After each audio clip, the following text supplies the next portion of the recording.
El secretario general del Partido Revolucionario Dominicano, el licenciado Tony Peñaguaba, está aquí con nosotros. Ustedes saben que Tony Peña es una persona ya habitué, obviamente con su descanso en este programa. A mí me gusta que él venga mucho porque cada vez que él viene, este programa no pasa en blanco, ahí en términos noticiosos. A veces crea muchas reacciones, muchas cuestiones, pero bueno, eso es importante para mí. ¿Cómo anda usted, caramba? Gracias, Felicidades que esta semana recién concluida estuvo de cumpleaños ahí. Usted Bueno, todavía lo puede decir, lo que tiene. sí, lo puedo decir, pero ya uno ya no cumple, sino que conmemora. Conmemora. Conmemora. Lo importante es estar en Pero estamos salud bien. y haciendo en salud y haciendo lo que tú te gusta y que has hecho desde niño, ¿verdad? Pues yo creo que tú nunca te has cogido 15 días, un mes de vacaciones sin estar en Me lo el... he cogido, sí, pero generalmente después cuando vengo y hago mucho trabajo, entonces ahí la cosa se equilibra. pero te hace falta la política. Sí, sí, claro. Eh, Político de vocación permanente. no, y de vocación Y y familiar genético, eso. genético, de sangre.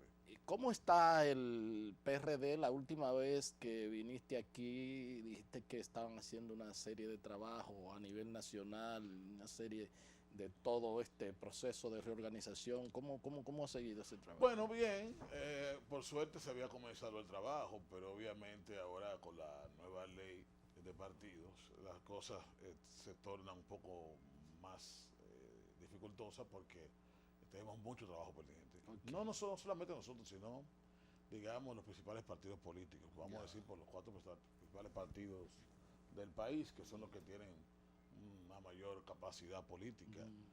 Mucho trabajo porque la gente quizá, y llamo la atención a la ciudadanía dominicana, sobre todo a los partidos políticos, tienen que escudriñar, tienen que estudiar bien la ley de La partidos. ley, ese es un La ley tema, de partidos pone una serie de plazos que no van a ser tan fáciles para los partidos ese poderlo es un cumplir. tema que yo necesito que tú me lo dejes aparte porque Ok. lo voy a analizar contigo. Yo sé que tú eres de los pocos políticos que estudia, que ve las normas, que ve las cosas y que la La analiza. veo antes, durante y después. La ve antes, durante y después. Pero al margen de eso y de la obligatoriedad que tienen que hacer en términos de lo que manda la ley, y tú dices que ese proceso un poco ha tenido que detenerse. Sin embargo, yo he visto que ustedes han seguido haciendo algún tipo de juramentaciones, Sí, algún hay tipo de... juramentaciones cada 15 Y días dentro del tú, que, partido. y tú querías un correcamino en Vivo la viajando carretera. permanentemente. Por el inicio, casualmente la semana que viene mis viajes, porque lo paré por la otra semana para dar Ok. un descansito. Pero hay mucho trabajo pendiente. Es un trabajo permanente porque el PRD ya hizo su comisión organizadora para organizar las convenciones a nivel de los municipios, distritos municipales y seccionales. Estamos trabajando al mismo tiempo con hacer la adecuación del estatuto como manda la ley de partidos. Estamos pendientes de ver cuál va a ser la decisión del partido, si se acoge o no a las primarias. La Junta ha dado un plazo. Y hay un tema, perdón, Tony, con respecto a que están pendientes de un fallo. Sí, eso te iba a decir. Y también tenemos pendiente el fallo del Tribunal Constitucional, aunque ya iniciamos el proceso para hacer las convenciones a nivel de los municipios. Tendríamos que ver finalmente cuál va a ser la decisión del Tribunal Constitucional para entonces saber si vamos a tener que hacer una convención total o parcial. Entonces tú sabes que hay una serie de plazos que genera la ley de partido en la cual el partido tiene que estar adecuado permanentemente. Recuérdate que ahora la ley manda a que hay que organizar a nivel de los municipios, distritos municipales y circunscripciones el padrón. El Ya, padrón general tiene que llevarse singularmente a tener un padrón municipado de distritos municipales y de circunscripciones. ya. Y que cada persona que milite en un partido tiene que llevar una hoja de afiliación. Fíjate la complejidad. Es un ¿Tú me trabajo entiendes? Es un grande. trabajo grande que tienen todos los partidos políticos. Porque no es decir que yo tengo la gente, no. Es tú demostrarlo con papeles. Y cada decisión que se tome de los organismos del partido, aún sea los municipios, tiene que estar depositada en la Junta Central Electoral. Las nacionales en la Junta Central Electoral Nacional y las locales en las juntas municipales. Ya. Entonces, cada organismo que se reúne tiene que hacer un acopio, entregar una copia al partido y entregar una copia a la Junta Central Electoral. Hay que adecuar los estatutos también a lo que las nuevas normativas que tiene esta ley. Esta ley tiene una serie de normativas de plazos que van dependiendo de las alianzas, que van dependiendo de las candidaturas, del tiempo que hay que utilizar para la pre-campaña electoral, del tiempo que hay para la campaña electoral. Y hay temas que son un poco espinosos. ¿Por qué? Porque, por ejemplo, tú tienes que hacer una alianza casi un año antes sin saber finalmente cuál va a ser el candidato a ese partido. Y eso es algo que parece que los legisladores como que no vieron muy bien. ¿Cuál es el plazo de la alianza? ¿Casi un año antes? Casi un año antes. Pero eso es imposible porque casi un año antes es muy difícil. Hay partidos que todavía no es. Bueno, pues no te está hablando de nuevo, 10 meses antes. Tú tienes que establecer las alianzas con los partidos políticos. Y los partidos que se acogen a la primaria tienen entonces hasta finales, principios finales de noviembre para elegir sus candidaturas. Y el tipo inclusive entonces ahora, tú tienes que hacer una alianza sin saber finalmente cómo va a ser el candidato a ese partido. En caso, y además también, recuerde que ahora la capacidad de amarre que tienen los partidos políticos fue un poco reducida porque solamente se otorga un 20% para alianzas y para reservas en los partidos políticos. Eso hace que la mayoría de los partidos políticos que quieren hacer alianza sea inviable. ¿Por qué? Porque es muy poca la cantidad para poder reservar y para poder hacer alianza de los partidos mayoritarios. Entonces, eso realmente va a crear un boom, una revolución dentro del sistema de partidos políticos de la República Dominicana, porque este tipo de normativas no existía. Finalmente, la Junta que se fijaba era un plazo de 3 meses antes, y para las candidaturas 2 meses antes de las elecciones. Obviamente que estábamos hablando de febrero y marzo del año electoral. Ahora no, eso se ha cambiado a 6 o 7 meses antes de esa fecha. Y eso obviamente va a tener que tomar, además, hay una serie de decisiones fundamentales. Hay un reglamento que la Junta Central Electoral tiene que hacer para poder reglamentar las primarias, para poder reglamentar todos estos procesos internos. Por ejemplo, yo hice un llamado a las mujeres, los partidos políticos, que estén muy atentos, porque se aprobó lo que dice la ley, que ni más de un 60, ni menos de un 40 para ninguno de los géneros. Obviamente es un 40% para las mujeres, lo que quiere decir. Ahora, su forma de aplicación no lo dice. Entonces yo le hago una atención a las mujeres porque la mayoría de los municipios del país tienen o 5 o 7 regidores. Si no lo establecen, que es por un orden de intercalado, cuando viene a ver, la mayoría de los partidos le van a dar los últimos lugares a las mujeres. Le hago un llamado a que estén atentas a eso, para que el reglamento diga, bueno, va a ser números impares, claro, para que le pueda decir, para que realmente la cuota pueda cumplirse, porque por ejemplo un municipio que tenga 5, tú le das la cuarta y la quinta, y tú cumpliste, tiene el 40%. Sí. Ahora es ganable. No es ganable. Sí, eso es un tema. Entonces son temas fundamentales que la política va a cambiar en la República Dominicana. Y si vemos la encuesta que salió últimamente, te das cuenta que más del 50% otra vez sale de las personas que no tienen al día de hoy ni saben por quién va a votar, sobre todo la juventud dominicana. Entonces hay un espacio político bastante grande. Ningún partido es mayoritario en el país frente a las elecciones de aquí 2020. Ningún candidato es mayoritario al interno de su partido. Entonces estamos hablando de que hay una situación política explosiva de cara al 2020, donde el PRD tiene una gran oportunidad. ¿Por qué tiene una gran oportunidad? Primero, el PRD es un partido que va a cumplir 80 años el año que viene. Es un partido histórico que se vio en la obligación de hacer una alianza debido a una división interna, pero ya ese problema desapareció. ¿Qué tenemos que hacer los PRDistas? Bueno, aprovechar esta nueva ley de partidos, organizarnos bien, abrirlo a la sociedad, abrir nuestras candidaturas a la sociedad y una gran parte de los compañeros de todo el partido y hacer camino al andar. Yo pienso que el PRD tiene una gran oportunidad para impactar positivamente en estas elecciones. En unas elecciones que nadie es mayoritario, que nadie tiene mayoría. Lo que hace falta es un discurso político, en este caso un discurso diferenciador. Y yo creo que el PRD tiene la suficiente fuerza política, si hace el trabajo con tiempo, si genera confianza con la población, si genera un discurso, para poder impactar positivamente la elección del año 2020. Tú hace tiempo que has estado diciendo, propugnando de que el PRD comience a perfilar la posibilidad de ir solo y de no ir con alianza. Bueno, a mí me satisface bastante, que he escuchado varias veces en muchas reuniones al presidente de mi partido diciendo que ese es el camino del PRD irse con su candidatura propia. Y pienso que va a ser así. Primero porque va a ser muy difícil un partido poder pactar con tanto tiempo de anticipación unas elecciones. Y con ¿Tú me entiendes? el Eso es lo primero. y el partido con tan poco que se debe. Y los partidos entonces teniendo prácticamente una camisa de fuerza para poder ofrecer una cantidad apreciable a un partido grande. Y además también el tiempo, tú tener tanto tiempo antes hacer una alianza sin siquiera saber finalmente cuál va a ser el candidato presidencial de ese partido, dificulta los procesos de alianza. Sí, esa es la realidad. Pero en el caso de nosotros estamos decididos hasta el día de hoy a triar nuestro propio camino en las elecciones del año 2020. Pero en el caso de ustedes hay un hándicap que se puede decir, es que como un partido aliado con el gobierno, que se vea aliado y un poco constreñido a reclamar una serie de políticas públicas, puede crecer, porque se supone que el crecimiento de ustedes no va a ser en torno a los PLDistas, no, sino tiene que por ser... eso el partido, y yo lo he dicho en otras ocasiones, lo he dicho en tu programa y lo he dicho en otros programas, tendrá que tomar una decisión en su momento. Ahora la decisión quizá tenga que ser un poco antes, debido a la ley. Por lo que tocaba de decir, si nos vamos propio, no podemos ser aliados.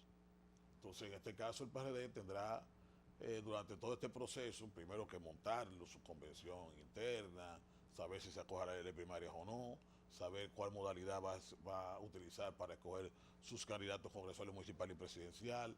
Todo ese tipo de cosas va a tener a los partidos políticos una ebullición. Los partidos políticos dejaban todo para último y tenían las cosas muy light, lo resolvían muy a su forma. Ahora no, ahora van a tener que trabajar, ahora van a tener que organizarse, ahora van a tener que hacer un proceso interno. Y eso democratiza el proceso en la República Dominicana de los partidos políticos. Entonces eso va a llevar a que el PRD el año que viene va a tener que definir su posición. Si sigue en el gobierno... O si definitivamente se va con candidaturas propias. Tiene que definir. Y eso implicaría tener que dejar puestos en el gobierno. Bueno, es una pregunta que debe contestarte el presidente de mi partido, que es Miguel Vargas, que es el jefe del partido, la máxima autoridad partidaria, y los organismos del Partido Americano. Pero se supone que si tú vas con candidatura propia, no debe ser parte de un gobierno. Porque para la política, para ser serio, ¿verdad? Tú tienes que demostrarlo. Entonces tú no puedes ser parte del gobierno y tener un discurso diferente. Entonces en este caso, el partido tendrá que tomar una decisión en el tiempo, en el espacio, muy de acorde a los plazos que tiene esta nueva ley de partidos y la Junta Central Electoral. Bueno, a tu padre se le tiene como uno de los propulsores de la democratización de escogencias de candidaturas, por ejemplo, el asunto este de las primarias se le tiene como ser uno de los autores de... Es el autor aquí en el país. Es el autor. El PRD fue que trajo por primera vez en las elecciones de Jorge Blanco, no eran totales, eran parciales, y ya a partir del 86 fueron totales en todo el partido. El PRD fue que trajo esa modalidad de que se votara abiertamente la militancia de su partido. Ya. En el caso de la ley de partidos políticos, una de las críticas, y creo que tú has hablado en eso en otra ocasión, que con las primarias abiertas y simultáneas, de la cual tú eras un ferviente defensor, sí, claro. Se ha pasado a varias modalidades, pero dentro de ello se reserva a la cúpula de los partidos el hecho de decidir qué tipo de modalidad de escogencia de los candidatos puedan haber, y entonces un poco hay gente, y creo que tú también has hablado de eso, de que están cuestionando si eso es una verdadera democracia, si no es como lo opuesto a lo que originalmente se pidió. Lo que pasa es que lo que hizo la ley fue presentar como un menú. Tuvo un restaurante y si tú quieres carne, quieres marisco, quieres arroz, lo que tú quieras, tú lo tienes. La ley en los partidos políticos y en el mundo son taxativas, no son optativas. Entonces aquí fue una ley optativa que yo tendría que ponerme a estudiar si existe alguna ley parecida en el mundo a eso. Las leyes te dicen esto o esto, pero no te presentan tantas posibilidades que van de lo sublime a lo ridículo. Te va de la democracia total, que existe una ley de primarias abierta en la cual pueda votar la población.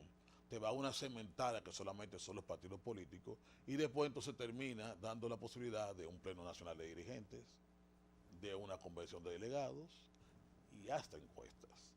Entonces yo pienso que... Y todo el poder para la cúpula. Y todo el poder para la cúpula, para decidir en los organismos superiores esa decisión. Entonces yo digo que la ley lo que procuraba, entiendo, el legislador cuando procuraba hacer la ley de partidos, era democratizar los partidos políticos. Y ahora ha sido todo lo contrario. Le ha dado un poder omnívoro a las cúpulas partidarias para que decidan qué modalidad quieren, si quieren o no ir a las primarias. Entonces, yo digo que eso crea un desbalance. ¿Por qué crea un desbalance? Porque los partidos que se sometan a unas primarias abiertas, digamos que este caso sería el PLD, va a ir con ventajas sustanciales frente a los otros partidos, porque no es lo mismo una votación interna, quizás que voten 300.000, 400.000 personas, a una votación abierta que voten 2 millones de personas. Y un partido Entonces, en el poder. la percepción política se va a crear donde se vote mucha gente. Entonces, no es lo mismo acogerse a una ley de primarias con primarias abiertas y otras con primarias cerradas. O otros partidos que decidan finalmente hacer convención de delegados o pleno nacional de dirigentes. Entonces, no es lo mismo tú salir una candidatura con un pleno nacional de dirigentes o con una asamblea de delegados o con una encuesta que sale con unas primarias. Entonces, pienso que ahí hubo un poco de balance. Pienso que la ley debió ser igual, sobre todo para los partidos mayoritarios, porque un partido minoritario, tú decirle que haga una primaria, realmente no tiene la capacidad de movilización para eso. Pero tú crear ese menú no es democrático. Eso es lo que pienso. Pero de todas formas, es la ley, hay que cumplirla. Los partidos políticos tenemos una serie de dificultades que resolver de cara a cumplir con esta ley. En el caso del PRD tenemos que trabajar prácticamente, como dicen popularmente, caminar y masticando chicle, porque tenemos un trabajo interno que realizar y tenemos un trabajo externo con las candidaturas congresales, municipales y presidenciales que trabajar. Entonces, hay mucho trabajo partidario y ya el partido tomó las previsiones, tomaron una serie de comisiones para la adecuación electoral, para la adecuación de los estatutos, para la comisión organizadora de la convención, y en los próximos días vamos a establecer el calendario de trabajo político dentro del partido. ¿Cómo no? Otra cuestión que se le critica a la norma es el hecho de las campañas negativas, por ejemplo, sobre todo en las redes sociales. Si hay un candidato que vive bebiendo romo y parrandeando, y si alguien lo ve en las redes sociales no puede decir eso, porque entonces es una campaña negativa en su contra y la persona puede hasta caer preso con eso. Sí, dicen que hay una especie de mordaza en cosas. Lo que pasa es que quizás lo que se ha visto, y yo puedo decirte una cosa, la gente muchas veces no conoce a ciencia cierta lo que pasa con los políticos a nivel general. Y dicen cosas que son ciertas, dicen cosas que son medio ciertas y dicen cosas que son totalmente inciertas. Y calumnias. Y calumnias. Por ejemplo, hay una parte de los antiguos PRD que están en el PRM que iban acabándome, porque yo estoy en el PRD. Ya, pero la pregunta que yo me hago, ¿y qué es lo que yo he sido toda mi vida? Claro. PRDista. Me crié, nací, me desarrollé en todo el partido. No es un pecado estar en el partido. Y un partido que está aliado con el gobierno y tú no has aceptado cargo ni nada. Yo no soy parte del gobierno actual, porque usted me critica. Sin embargo, se atacan con una virulencia terrible. Cuando yo me encuentro muchas veces personalmente con ellos, digo, ¿por qué tú haces eso? Ah, porque tú estás en el PRD. Pero yo reconozco que tú eres una persona buena, una persona sincera, ¿por qué haces eso? Entonces, quizás lo que busca la ley es quitar esa presión social que existe a través de las redes, a través de los medios de comunicación para calumniar a las personas. Ahora, una campaña negativa no es una campaña mentirosa. Exacto. Una campaña negativa lo que resalta es la parte negativa que tú tienes. Eso es así. Y si tú lo dices, no estás diciendo mentira. Ahora, que tú vayas a decir una cosa que no sea cierta, ya es otra cosa. ¿Tú me entiendes? Porque entonces eso es campaña sucia. Entonces hay que distinguir lo que es campaña negativa de la campaña sucia. Pero la ley dice campaña negativa. Pero la gente habla de campaña negativa y la campaña negativa es cualquier cosa pecaminosa que haya hecho un funcionario o que haya hecho un político. Si un político vivía en un barrio hace 4 años y tiene una mansión de 100 millones de pesos, bueno, tú vas a coger, bueno, él vive aquí y ahora vive aquí. Es mentira, es verdad que vive ahí. Claro. ¿Tú me entiendes? Y se supone que si no se sacó la loto, ¿verdad? O hizo un buen negocio. Es un ladrón. Se robó ese dinero para tener esa casa. Entonces, eso no es una campaña negativa, es una campaña real. Eso es así. ¿Verdad? Entonces, yo pienso también pero el candidato que haga eso entiende que es negativo para él y podrá decir, o sea, es que hay mucha ambivalencia en eso. Entonces, pienso que, mira, yo soy de las personas que pienso que después del proceso electoral, porque no podemos pensar que será ahora, esa ley va a tener que ser revisada en muchos aspectos. porque le pone una camisa de fuerza muy grande a los partidos políticos en poco tiempo. Le pone una presión social al país terrible, en un país donde todo parece indicar que habrá segunda vuelta electoral, porque hoy en día las encuestas dicen que ni siquiera el Partido de Liberación Dominicana es mayoría en el país, que es el partido más grande del país, tenemos que reconocerlo. Tiene graves dificultades internas, como la tienen casi todos los partidos políticos. Entonces, la ley es para ser clara, para cumplirse, para facilitar las cosas, no para ponerla tan difícil. Entonces, estamos viendo una situación política en la cual quizá a la hora de hacerse las leyes, muchas veces se hacen cuarto frío y no se piensa las cosas mucho más allá de lo que deben de ser. Las cosas, cuando tú lo piensas en cuarto frío y tú lo llevas a la realidad política, se ve de otra forma. Es como tú quieres que tú tienes que verlo. Hay cosas ahí en la ley que son casi prácticamente impracticables al día de hoy. ¿Tú me entiendes? En un sistema en el cual la mayoría de la gente le gusta hacer alianzas con los partidos políticos. ¿Tú me entiendes? Con excepción de 2 o 3 partidos, entre ellos el PRD, que siempre hemos sido un partido independiente. Quizá ahora tuvimos la necesidad imperiosa de hacer una alianza. Ustedes han encabezado tradicionalmente pero muchas tradicionalmente alianzas. Somos nosotros los que hemos encabezado alianzas. Claro. Eso dificulta a los partidos pequeños, le crea un grave problema. ¿Verdad? Porque tú puedes pactar con un partido con tanto tiempo de anticipación sin saber realmente cuál es el candidato, es muy difícil. Claro. ¿Tú me entiendes? Porque en un partido político mayoritario hay diferentes precandidaturas y tú no sabes cómo piensa uno y cómo piensa otro. Y si el que ganó no es el que me gusta a mí. Y ya hizo una alianza. ¿Tú me entiendes? O sea, está creando un desbalance difícil en la República Dominicana. ¿Cómo no? Bien, solicito la anuencia del secretario general del Partido Revolucionario Dominicano, el licenciado Tony Peñaguaba. Vamos a un corte y ya regresamos con la parte complementaria de la entrevista.